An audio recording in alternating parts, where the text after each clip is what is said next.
ليه؟ انا مش متفق معاك ليه؟ ده عشان مختلف معاك. مختلف معاك فيه، انا مسلم وانت مسلم حلو. وما اتفقتش معاك.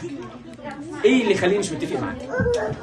طب بص، ربنا سبحانه وتعالى لما قال على اتنين مش متفقين في امر، الحكم بينهم ايه؟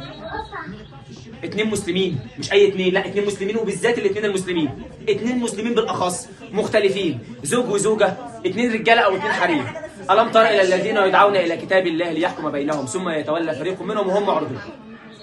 الم تر الى الذين يدعون الى كتاب الله ليحكم بينهم، اتنين دعوا كتاب ربنا انه يحكم ما بينهم ثم يتولى فريق منهم وهم معرضون. واحد قال لك ايه؟ لا مش موافق، ذلك بانهم قالوا لن تمسنا النار الا اياما معدودات وغرهم في دينهم ما كانوا يفترون.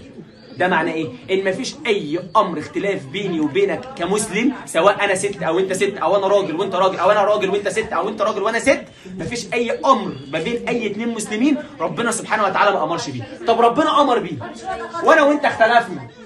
لا ما استني بس، وانا وانت اختلفنا، احنا الاثنين ازواج اهو اختلفنا. جميل الكلام؟ طب نجيب بقى شيخ، تعالى يا عم الشيخ، غلطت فيا وانا ضربتها وعايزه تمشيني، استهدي بالله يا بنت الناس ربنا سبحانه وتعالى بيقول كذا وكذا، واستهدي بالله يا ابن الناس ربنا سبحانه وتعالى بيقول كذا وكذا. انت عملت كزوجه باللي الشيخ ده قال لك عليه من كتاب ربنا، وانا عملت كزوج باللي الشيخ ده نصحني من كتاب ربنا، هنضرب بعض بالشبشب؟ لا. حلو جميل. واحد فيهم اسكت، لا هخلص. اسمع